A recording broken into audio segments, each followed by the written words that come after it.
Welcome back to another warm one, mate. Bit toasty. It is a little bit toasty. Quite nice in the morning though, isn't it, at the minute? Yeah, it's alright. Afternoon, we're going at 3 o'clock, isn't it? Seems to be the way at the minute. Trouble is from 3 to 5. Well, actually from about now, which is 2. Starts getting a bit boiling in the bag, doesn't it? Yeah. Swimming pools.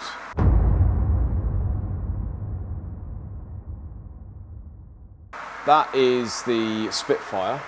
Looking very nice. Yeah, sorry I can't get up. My knees are going up. Yeah, as far as I could go on the Spitfire at the minute, just waiting for one head stud. Oh. Yeah. One's missing.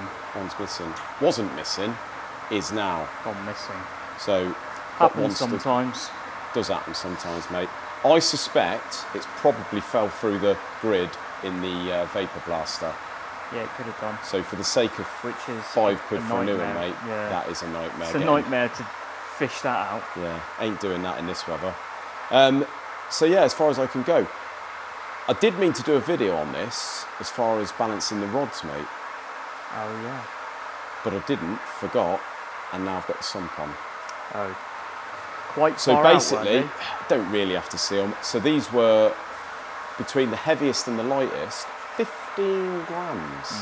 So we use this little scale, and you basically put the big end on there. We do. Have we got a rod? Let me just get a rod. And I'll show basically how I balance them. Because we always say this, don't we? Sometimes you visibly look at the rods. Yeah. And I know they're, like, especially the older ones, they're a sort of a casting or a steel. But you look at it and you think, well, 15 grams in actual material on an end is a lot of material. It is, yeah. But you can't, there's not like one big lug on one. No. As opposed to the other. Sometimes you can see where the weight might be, but a lot of the time some you weight. think, I don't get, it must be like in the density of the casting. It's got to be, innit? Or just overall bigger. I don't know. It's strange. But yeah, 15 grams, mate. So it just goes to show, back in the day there, if you've got 15 grams variation in rods, a few grams in pistons. Well, that crank was actually quite far out of balance as well. Yeah, so, and then when you stick a new clutch on, usually they're a bit crap, aren't they? So the thing can be massively out of balance. And they have issues with, was it cracking a main cap or something like that? Is it the thrust washers? Yeah, something like that. But I wonder if maybe excessive vibrations are anything to do with it, or could be, couldn't it? Yeah, if you've got that much variation factory in weight from end to end, it's not going to do it any favours. And of course, on there, you've only got 2 halves of the thrusts in the block. There's nothing in the cap. 2 washers. It's only a 180 degree washer. That's right, yeah. So John's obviously done a bit with these in the past, and he said they are renowned for, whether it be something to do with the balance or the weight, they're renowned for wearing the thrusts or the thrust face on the crank, and because they're only 2 very sort of narrow halves, one can drop into the sump and then the crank just works its way into the block and buggers it all up. Everything, yeah. So that's our jig for the balancing. That's our jig for the balancing of the rods, mate. Now, there's 2 ways of doing rods, and I'm sure we're going to have some experts in the comments tell us otherwise, but what I do a lot of the time, and obviously I always double check it, but what I find is a lot easier is, say this isn't exactly set up, in fact that don't even fit on there, but what we do is we've got 2 of these dollies which fit most rods. That's lovely, isn't it? Just about fits that one. So what to be honest, you probably want a little bit more play than that if you're actually balancing a rod, wouldn't you? But yeah. So what I do start off with, I just weigh all the rods as a entirety on the scales there. So no jig, just put it straight on the scale and see what it weighs. Straight on the scale, see what it weighs. Then I put them from lightest to heaviest. Yeah.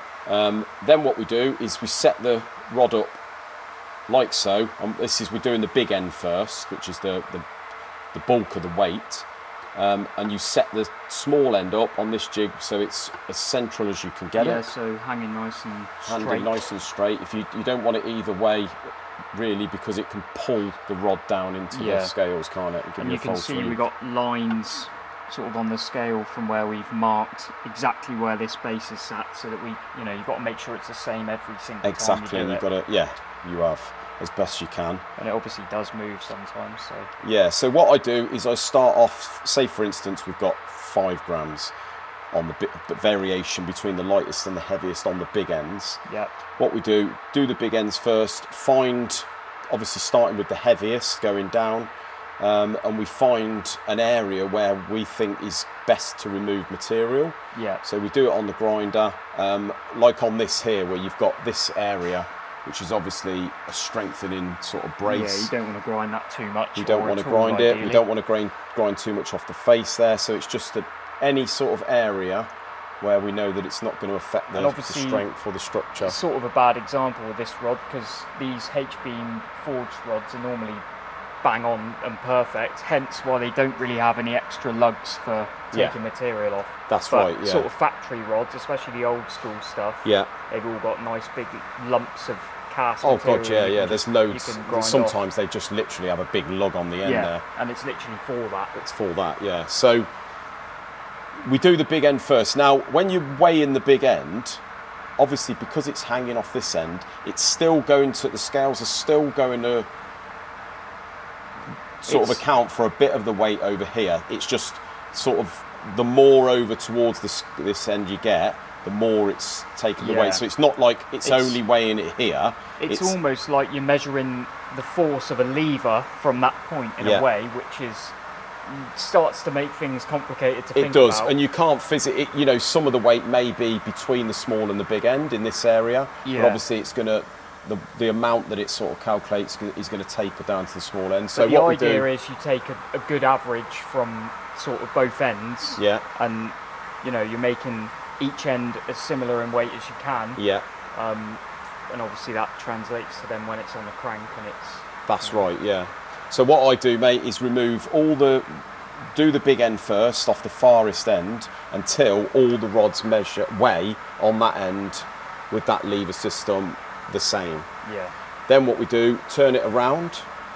So you've got the small end over here and the big end over here, exactly the same system, and then you remove it off the small end until they're all the same.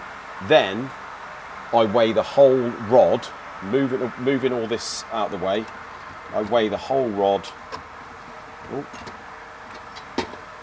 Weigh them like that on its own. And you compare it. Because sometimes you think you've got it bang on, and you weigh all the rods, you know, for their entire weight. A gram or two different. And you think, sometimes if you've had to take quite a bit, if the weight, like those for instance, are 15 grams as a whole, you do the big end, then you go do the small end, then when you weigh them, you find that you're still 2 or 3 grams different sometimes. Because there's going to be a certain amount of weight here, or when you've removed it off the small end, it's going to then transfer it over here. So what I tend to do then is go back to the big end, weigh all those. If all the big ends weigh the same, but the rods are a couple of grams out, we know that it's going to be in this area or towards the small end. So it doesn't hurt taking it, rather than take it off this structure here, I'd take a bit more off the small end. Weight, and I'll do the small end, but weight is a complete unit. Then I'll go back, once they're all the same, I'll go back and weigh all the big ends, and then we know if they're the same. It's basically a case of check, recheck. It is. And keep going till this is the trouble, because you are going to have, no matter which way you do, you are going to have a certain amount of weight in this area, which is different to each other. And you've obviously. But you can't. There's no way of measuring that. There does come a point where, you know, you might still be a gram out. At some point, you've got to say, right, I'm going to start affecting the structural strength of the rod. So if you end up chasing it 2 or 3 times because they've been massively out, I'll end up just taking it. Basically, it's never more than a few tenths, or like a 0.2, 0.3. I'll take it off the heaviest end, which would be the big end. Because then you know that all the big ends are right, and the big end is one that's going to be the most affect the crank balance. Because obviously you balance the crank assembly. Especially on a 4. On a flat plane crank. It does make a difference. So 15 grams, mate. Just goes to show, doesn't it? Went off on a bit of a tangent there, but did a little bit. Hope they understand what we're on about. We sort of don't. Or we do, but it's hard to explain. Balancing is, even with the crankshafts, it's one of them things that it almost isn't really an exact science. It's, No, it isn't really, mate. So I'm as far as I can go on that for a moment till I get that stud, mate, and then that's nearly done. But it's looking nice, though, isn't it? With the red dipstick handle, you think? Lovely. Right, V8. This is the one that we said in a few videos back that it's got a solid lifter conversion as opposed to hydraulic lifter. Obviously, hydraulic lifter takes its own slack up. Yep. So you've got a certain amount of squidginess or movement in the piston for the rod, the push rod. Yeah.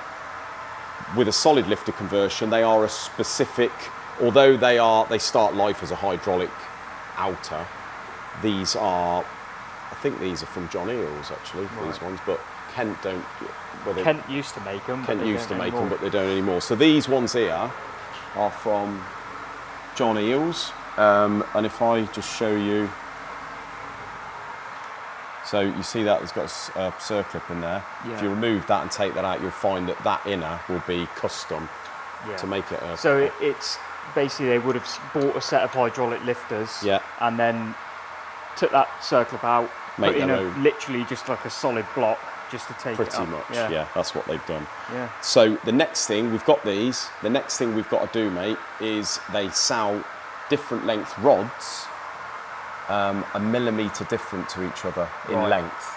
So that's so that you've got something like the right length push rod for the adjustment that you've got on the rocker, basically. Exactly, yeah, because there's going to be a clearance, isn't there? Yeah. Valve clearance. But what we're going to do, we're going to set it up with no valve clearance at the minute and see what length we need. Now we have got 2 sets of push rods with this engine. Yeah. And these rods here that are in there do seem to fit, because this is a very important thing. Obviously the end there, the bowl, that is designed for an 8mm end ball, but they do like a 9.5mm. So you've got to be careful. If you use a 9.5mm push rod, it's like that little ball end there. So that diameter there, that ball is 8mm, which fits. You know that when that goes in there, it touches the whole area. Yeah. Whereas if you use the 9.5 in there, it's only going to touch on the outside, and eventually that's going to wear itself down, cause damage. So that's the first thing. Secondly, we have got a set of these with the 8mm ends, and I'm just going to see, by putting one in, doing a dummy fit, where this rocker sits as to what length we need. And handily, they've also made some of these sort of somewhat dodgy adjustable ones, which you won't focus on, but yeah.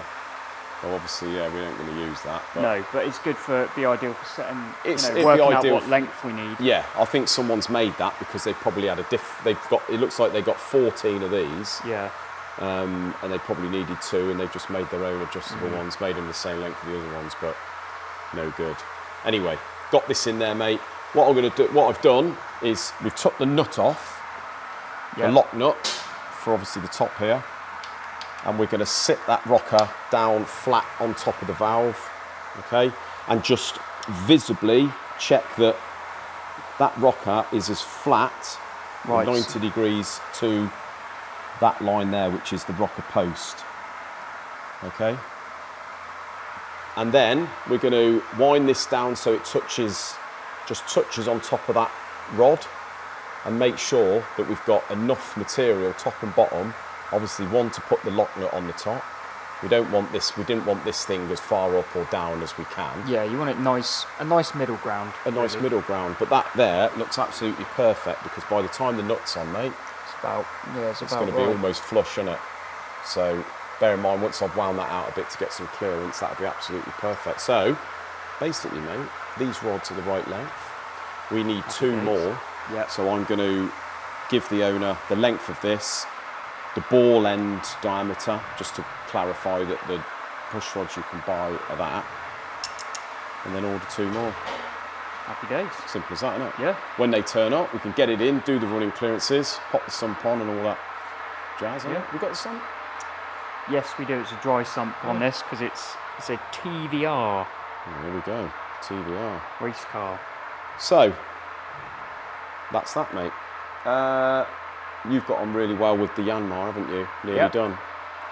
Lovely. They'll be happy about that because they didn't want to collect it till next week. Yeah. And it looks like it's going to be pretty much done this week. So yeah, well pretty done. much. There's a few little, you know, like the odd mount. Got to sort out the alternator and put the fan on there and stuff. But other than that, just rocker cover. I do. Talk up the front pulley. Job done. Lovely job, mate. And we were saying a minute ago, from this angle here, look, looks like an absolute dog's dinner, doesn't it? It does. There's castings and bolts and pipes all over the shop. It ain't too bad. No. All these injector pipes are clamped together, so you just undo them from both ends, take them off. Looks very complicated. Yeah. Right, mate, quickly moving on. Escort. Took the Lambo home last night. Well, took it back to Ilfracombe. Returned it. Had to go over there anyway to watch the football, but we won't go on about that. No. No. What football? What World Cup? What football? What World Cup?